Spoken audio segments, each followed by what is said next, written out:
33 साल के बाद कोई पहले प्रधानमंत्री हैं जो हमारे देश यूक्रेन आ रहे हैं, तो ये एक बहुत हर्ष उल्लास का माहौल है हमारे भारतीयों के बीच।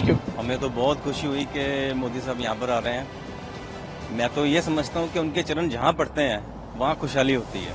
हम बहुत खुश हैं पहले तो कि श्री मोदी जी यहाँ आ रहे हैं। मोदी जी से यही गुजारिश है कि प्लीज इस वॉर को बंद कराने के लिए इनको ऐसे मैसेज दीजिए ताकि ये पीस एग्रीमेंट करे, सीज फायर हो और एक नॉर्मल जिंदगी शुरू हो सके जिससे हम आराम की नींद सो सके। वो कुछ ऐसा करें कि ये लड़ाई रुक जाए, और ये हमारा विश्वास है कि वो ही ये काम कर सकते हैं और कोई नहीं कर सकता काम। हम लोग चाहेंगे कि वो इस 900 दिनों की जो वॉर है उसे विश्राम लगाएं या उन पे खत्म करें। हमारी जो नेबरिंग कंट्री है जो अटैक कर रही है इस वक्त रशिया, उनको भी पता लगेगा कि हमारे प्रधानमंत्री हमारे यूक्रेन के साथ भी हैं, ना कि सिर्फ रशिया के साथ। बहुत ही हिस्टोरिकल मोमेंट है। 91 के बाद अब 33 साल के बाद कोई पहले प्रधानमंत्री हैं जो हमारे देश यूक्रेन आ रहे हैं, तो ये एक बहुत हर्ष उल्लास का माहौल है हमारे भारतीयों के बीच, क्योंकि करीब 900 दिन हो गए हैं इस लड़ाई को चलते हुए। अब इस पे वक्त आ गया है कि इसको खत्म होना चाहिए, क्योंकि या तो ये एस्केलेट होगी तो थर्ड वर्ल्ड वॉर की तरफ जाएगी, और नहीं तो इसको अभी बंद होना चाहिए। बंद कराने के लिए एक ही उम्मीद है हमारी कि मोदी जी आए और इनके बीच में सुलह कराएं। बहुत ही हर्ष उल्लास का माहौल है हमारे बीच में। बिल्कुल एक बहुत ही महत्वपूर्ण मैसेज होगा ये, जिससे कि हमारी जो नेबरिंग कंट्री है जो अटैक कर रही है इस वक्त रशिया, उनको भी पता लगेगा कि हमारे प्रधानमंत्री हमारे यूक्रेन के साथ भी हैं, ना कि सिर्फ रशिया के साथ। और वो चाहते हैं कि इन दोनों देशों के बीच में खत्म हो ये वॉर। उन्होंने पहले भी 2 बार बोला है कि ये वॉर का टाइम नहीं है, और दूसरी बार ये जब विजिट पे थे तब भी बोला कि यहाँ पे जब उन्होंने अटैक किया तो ये जब अस्पताल होता है उस पे बच्चे मारे जाते हैं तो बहुत दिल रोता है। तो इससे साफ मैसेज मिलता है प्रेसिडेंट पुतिन को भी कि ये वॉर बंद कीजिए। और अब करीब 5.5-6 लाख लोग यूक्रेन की तरफ से मारे गए और इतने ही रूस की तरफ से, तो ये तबाही हो रही है, इसको बंद होना चाहिए। और एक ही किरण है हमारे बीच, वो है मोदी जी। तो मोदी जी से यही गुजारिश है कि प्लीज इस वॉर को बंद कराने के लिए इनको ऐसे मैसेज दीजिए ताकि ये पीस एग्रीमेंट करे, सीज फायर हो और एक नॉर्मल जिंदगी शुरू हो सके जिससे हम आराम की नींद सो सके। हमें तो बहुत खुशी हुई कि मोदी साहब यहाँ पर आ रहे हैं। मैं तो ये समझता हूँ कि उनके चरण जहाँ पड़ते हैं वहाँ खुशहाली होती है।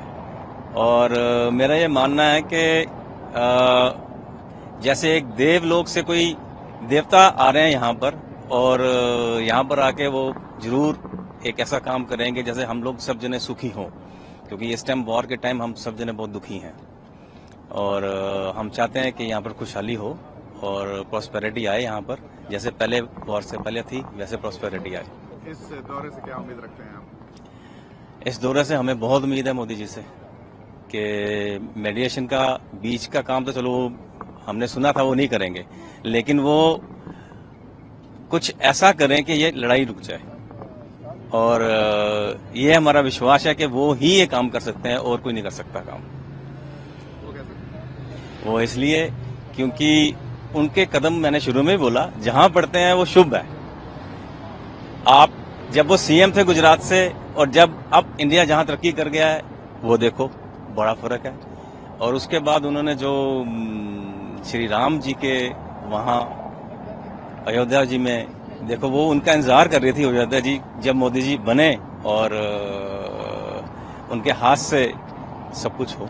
हाँ, सबसे इम्पोर्टेंट चीज है कि आजकल जो वॉर के टाइम जो बॉर्डर के ऊपर प्रॉब्लम्स आ रही हैं सबको, और एक तो वो हिंदुस्तानियों के लिए वो प्रॉब्लम्स खत्म हो जाएगी, और साथ में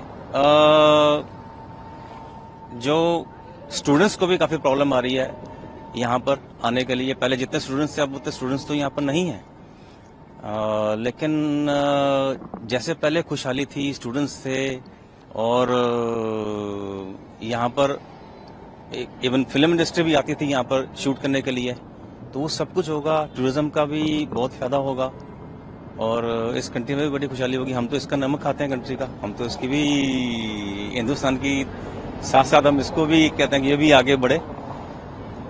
तो हमें तो बड़ी उम्मीद है। हम बहुत खुश हैं पहले तो कि श्री मोदी जी यहाँ आ रहे हैं, और ऑफ कोर्स हम लोग चाहेंगे कि वो इस 900 दिनों की जो वॉर है उसे विश्राम लगाएं या उन पे ख़त्म करें, ताकि सब भारतीय प्लस यूक्रेनियन जो लाखों लोग बेघर हुए हैं यहाँ से, और वो वापस अपने घर आएं और अपना जीवन फिर से स्टार्ट करें। क्योंकि मेरे हिसाब से यूक्रेन एक ऐसी जगह है जो इंडिया के लिए महत्वपूर्ण है, क्योंकि यहाँ पे जो यूक्रेनियन और भारत का बिजनेस है वो वॉर से पहले लगभग 1 बिलियन से ऊपर रहा है, और वो वापस से हो, जिसमें साइंस एंड टेक्नोलॉजी है, डिफेंस सेक्टर्स हैं, एजुकेशन सेक्टर हैं। हमारे पास काफ़ी लाखों डॉक्टर्स जो हैं यहाँ से पढ़ के इंडिया जाके अपनी सेवा देते थे और लाखों जिंदगियों को बचाते थे इंडिया में, और ताकि ये वापस शुरू हो जाए, बिकॉज वॉर के बाद यहाँ पे ये सब कई गुना कम हो चुका है, और वॉर के स्टॉप होने से ये सब वापस शुरू होगा। और हमारी यही उम्मीद रहेगी कि श्री मोदी जी आएँ और इस वॉर की जो क्राइसिस हैं उसे रोके, बातचीत स्टार्ट हो, क्योंकि जहाँ चाह है वहीं राह है।